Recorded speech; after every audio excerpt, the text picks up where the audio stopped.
everyone, welcome to our channel Snehatho Sneham. ఈ రోజు మనము ఫేమస్ నోరూరించే నెల్లూరు చేపల పులుసు ఎలా తయారు చేయాలో తెలుసుకుందాం.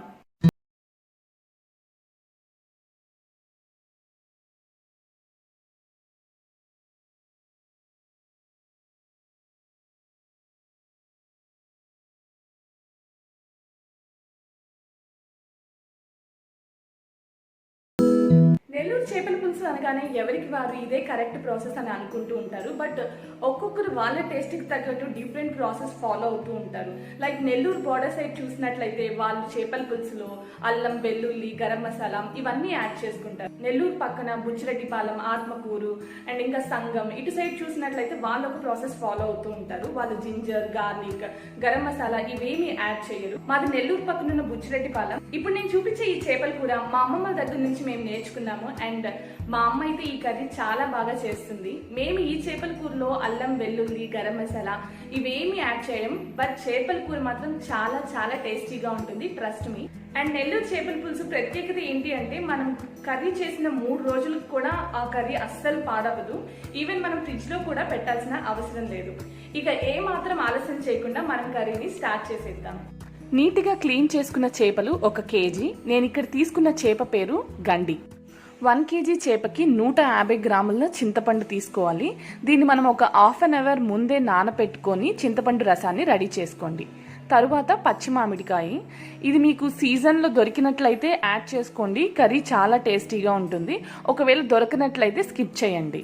నెక్స్ట్ ఒక ఆనియన్, 2 టమాటో, ఉప్పు, పసుపు, కారం, కరివేపాకు, జీలకర్ర, మెంతులు, ఆవాలు, పచ్చిమిరపకాయ ఒక 4 చూపిస్తున్నట్లు జస్ట్ అలా ఘాటు పెట్టుకోండి. నెక్స్ట్ నూనె. ముందుగా స్టవ్ ఆన్ చేసుకొని ఒక పాన్ పెట్టుకొని 1 పెద్ద స్పూన్ మెంతులు అండ్ 1 పెద్ద స్పూన్ ఆవాలు వేసుకొని దోరగా వేయించుకోండి. ఇవి చిటపట సౌండ్ వచ్చిన వెంటనే స్టవ్ ఆఫ్ చేయండి. ఇప్పుడు ఈ మెంతులు, ఆవాలు పౌడర్లా చేసుకొని పక్కన పెట్టుకోండి. ఇప్పుడు స్టవ్ ఆన్ చేసుకొని ఒక కడాయి పెట్టుకొని అందులో ఆయిల్ వేసుకోండి.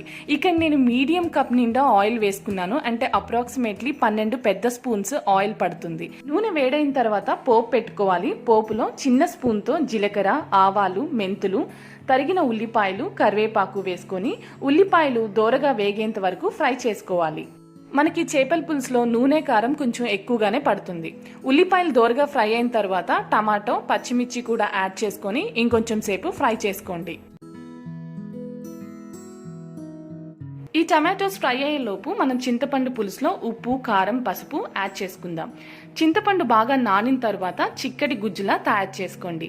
అందులో 6 పెద్ద స్పూన్స్ కారం, 4 పెద్ద స్పూన్స్ ఉప్పు, 1 చిన్న స్పూన్ పసుపు వేసుకొని బాగా మిక్స్ చేసుకోవాలి.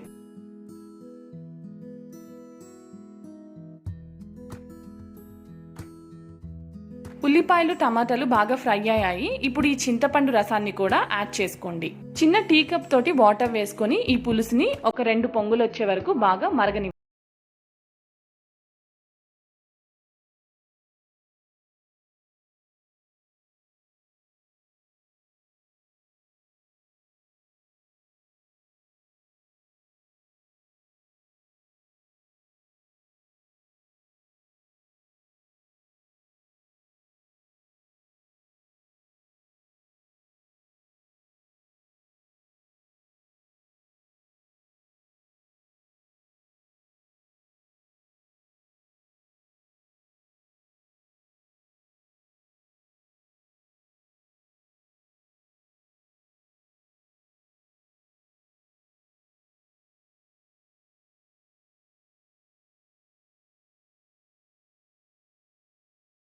తర్వాత చూసినట్లయితే మనకు నూనె ఎంత పైకి వచ్చేసింది, అంటే ఆల్మోస్ట్ మనకు చేపల కూర అయిపోయినట్టే.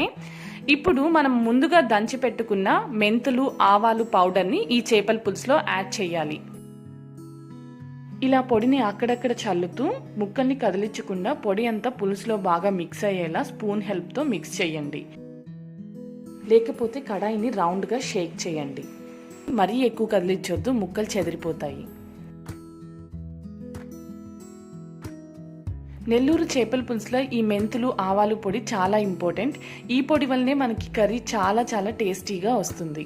ఈ పొడిని వేసిన తర్వాత ఇంకొక 5 నిమిషాలు ఉడికించండి. ఈ చేపల పులుసు మొత్తం మనకు తయారు చేయడానికి 25 నిమిషాల నుండి 30 నిమిషాల వరకు పడుతుంది. చేపల పులుసుని మీడియం ఫ్లేమ్లో ఉంచి మాత్రమే తయారు చేసుకోండి. వేడి వేడి చేపల పులుసు రెడీ అయిపోయింది. ఒక 15 నిమిషాలు చల్లారిన తర్వాత సర్వ్ చేసుకోండి. వేడివేడిగా ఉన్నప్పుడే ముక్కల్ని కదిలించినట్లయితే ముక్కలు చెదిరిపోతాయి. చేపల పులుసు ఎప్పుడు చేసిన నెక్స్ట్ రోజే ఇంకా టేస్టీగా ఉంటుంది. తప్పకుండా ఈ పద్ధతిలో నెల్లూరు చేపల పులుసును తయారు చేసుకోండి. చాలా చాలా టేస్టీగా ఉంటుంది. అండ్ ఇంకా నెల్లూరు కాంబినేషన్ చేపల పులుసు రాగి సంగటి ఇంకా టేస్టీగా ఉంటుంది. తప్పకుండా ట్రై చేయాల్సిన కాంబినేషన్.